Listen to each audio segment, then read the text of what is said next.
आदाब। हम और आप जिस दौर से गुज़र रहे हैं, और अगर लॉकडाउन से पहले की अगर बात करें तो सरकार या हम और आप हम के दुनिया में हम डेवलप होते जा रहे हैं, हम पावरफुल होते जा रहे हैं, हमारी इकोनॉमी इतने ट्रिलियन हो जाएगी, ये सब जो दावे थे उसकी हवा बिल्कुल उतर गई है। अब तो कोई दावेदार भी नज़र नहीं आता, दावेदार को खोजना पड़ता है। अक्सर न प्रेस मीटिंग्स में नज़र आते हैं दावेदार, अब दावेदार तलाश गुमशुदा हैं। अक्सर जो दावेदार थे जो कह रहे थे कि हम ऐसे हैं, हम ऐसे हो रहे हैं, हम वैसे हो रहे हैं, हम बहुत आज दुनिया में जाइगैंटिक हैं, उस सब का सामने आ गया कि हिंदुस्तान किस हाल में है। और हिंदुस्तान को यूँ भी कह सकते हैं कि उसकी जो असल शनाख्त है, उसकी जो असल पहचान है, वो यही है जो हम और आप इस लॉकडाउन के दौरान देख रहे हैं। वो है मज़दूर, माइग्रेंट लेबर्स,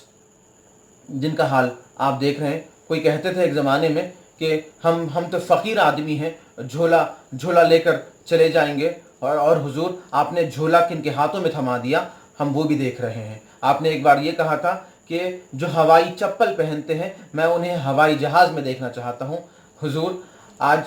उन पैरों में हवाई चप्पल भी नसीब नहीं रह गई। आपके आने से पहले उनके पैरों में हवाई चप्पल तो भी थी, आज उनके पैर में हवाई चप्पल भी नहीं रह गई। वो बेचारे गरीब हवाई चप्पल के बग़ैर ही सैकड़ों किलोमीटर का सफ़र वो आपकी नाअहल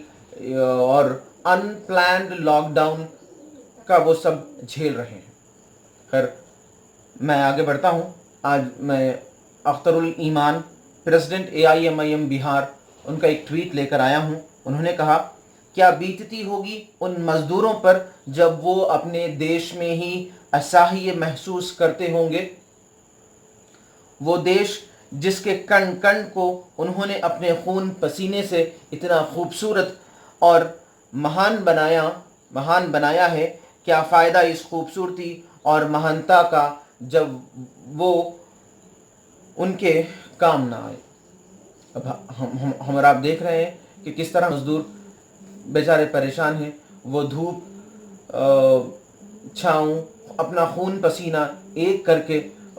वो इस देश को खूबसूरत बनाने में लगे हैं। वो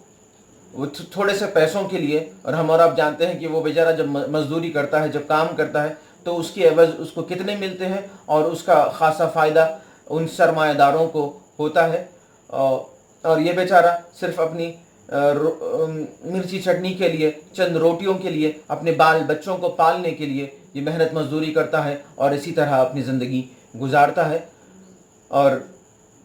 किसी ने ये भी ट्वीट करके कहा कि ये दौर अब वो नहीं है, इलेक्शंस का नहीं है, वरना इलेक्शंस का दौर होता तो आप मास्क बांटते। अगर इस दौरान अगर इलेक्शंस होते, मास्क बांटते, यहाँ तक कि आप गाड़ियाँ लगा के मजदूर को भेज देते।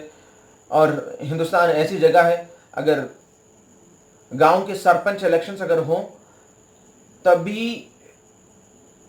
मजदूर को या उस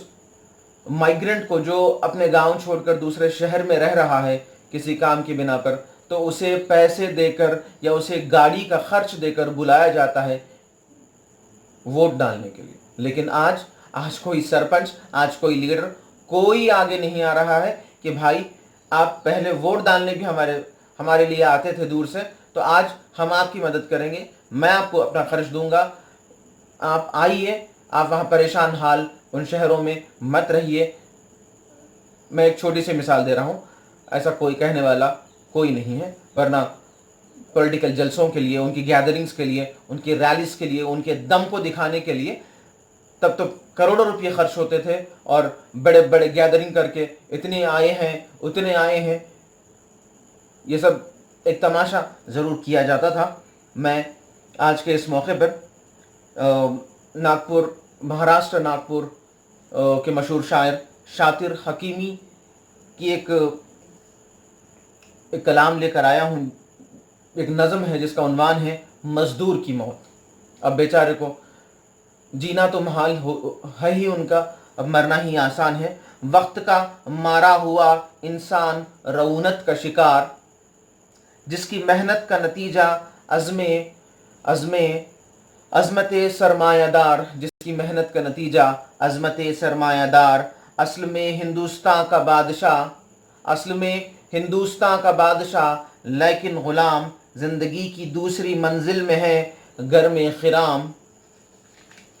پھر رہا ہے چلچلاتی دھوپ میں دیوانہ وار، بال بچوں کا تصور کر رہا ہے بے قرار، خون پانی ایک کر کے دام جب ملتے نہیں، ہاتھ پھیلا کر بھی کیا دے گا کوئی نان جیویں، ابتدا ہے تیسرے فاقے کی گھر میں کچھ نہیں۔ مزدوروں کا یہی حال ہے، غریب لوگوں کا اس لاک ڈاؤن میں، ان پلانڈ لاک ڈاؤن یہی حال ہے، وہ فاقے کرنے پر مجبور ہیں۔ ابتدا ہے تیسرے فاقے کی گھر میں کچھ نہیں، سوچ کر کچھ گھر کی جانب چل پڑا مرد حزین، دیکھتا کیا ہے کہ بچہ بھوک سے ہے بے قرار، جیسے کوئی مار کھا کے بھاگنے والا شکار، گود میں بٹھلا کے ماں سمجھا رہی ہے پیار سے،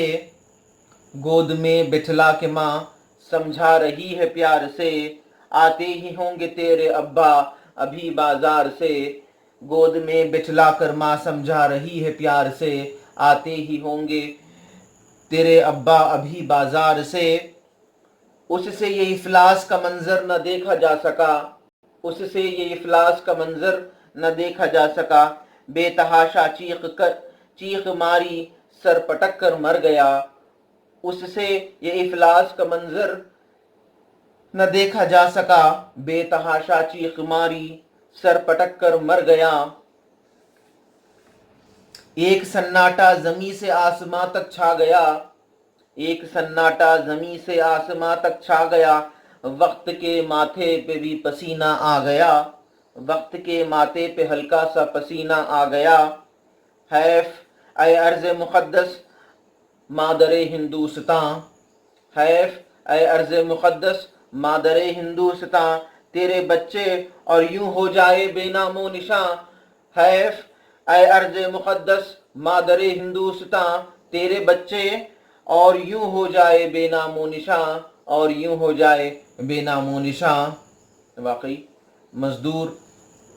بے نام و نشاں ہی وہ ہو جاتے ہیں، وہ بڑی بڑی عمارتیں اور اپنی محنتوں سے ہندوستان کو سنوارتے ہیں، لیکن اس کا بدلہ انہیں چند پیسے دیے جاتے ہیں اور وہ بالکل غریب اپنی غربت میں ہی وہ آہستہ آہستہ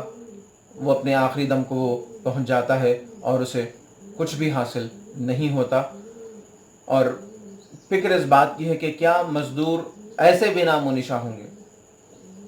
امتیاز جلیل صاحب نے بھی ایک ٹویٹ کیا اور کہا کہ منسٹر صاحب وہاں پہنچے ہیں جہاں وہ 15-16 مزدوروں کو ٹرین نے کچل دیا،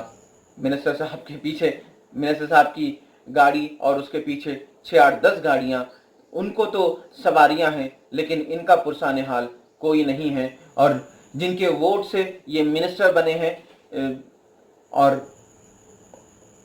ان کے پاس تو سب کچھ ہے، لیکن یہ بیچارے خالی ہاتھ یہ لوٹ گئے اور بس رہ گئی ان کے پیچھے وہ چند روٹیاں،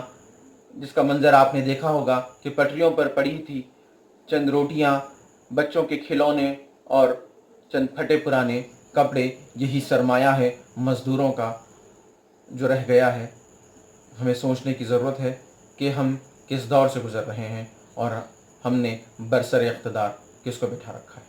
شکریہ۔